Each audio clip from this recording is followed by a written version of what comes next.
இந்த மத்தேயுல நம்ம பார்த்தோம் பாருங்க, 2 3 பேர் நாமத்தினால் எங்க கூடுகிறார்களோ அவர் மத்தியில் நான் இருப்பேன். அப்ப இந்த வசனம் யாருக்குரியது? அநேகருடைய புலம்பல்கள் என்னன்னா, ஐயோ நான் ஒரு மனமா இருக்கிறேனே, என்னுடைய கணவன் எனக்கு ஒரு மனமா இருக்கிறது இல்லையே, என்ன என் கூட ஜெபிக்க வரமாட்டேன்றாரு, சபைக்கு வரமாட்டேன்றாரு, ஒரு உலகத்தானே போல ஆண்டவர் அறிந்தும் வாழ்ந்து கொண்டு இருக்கிறாரு, ஒரு மனம் இல்லையேன்னு சொல்லி அநேக பேர் கணவனா இருக்கட்டும் அல்லது மனைவியா இருக்கட்டும் அல்லது பிள்ளைகள் கூட சில நேரத்துல என் அம்மா அப்பாவும் இப்படி போயிட்டு இருக்காங்களே, ஆண்டவர் அறிஞ்சவங்க தான் சபைக்கு வரமாட்டேன்றாங்க, ஆண்டவரை தேட மாட்டேன்றாங்களேன்னு சொல்லி கவலைப்பட்டு இருக்கலாம்.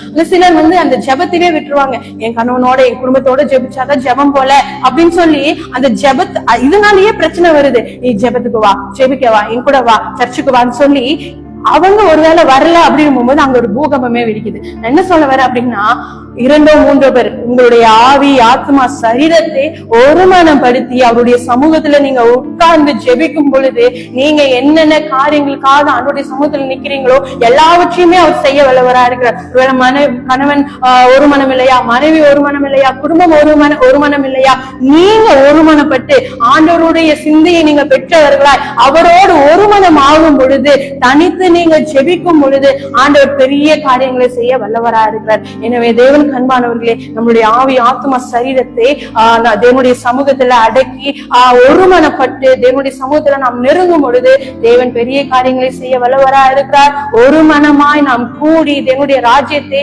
கட்டும்படியாக செயல்படுவோம். கர்த்தர் தாமே உங்களை ஆசீர்வதிப்பாராக. ஆமென்.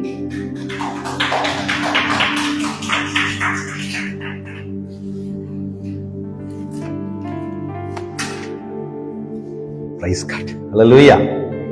Amen.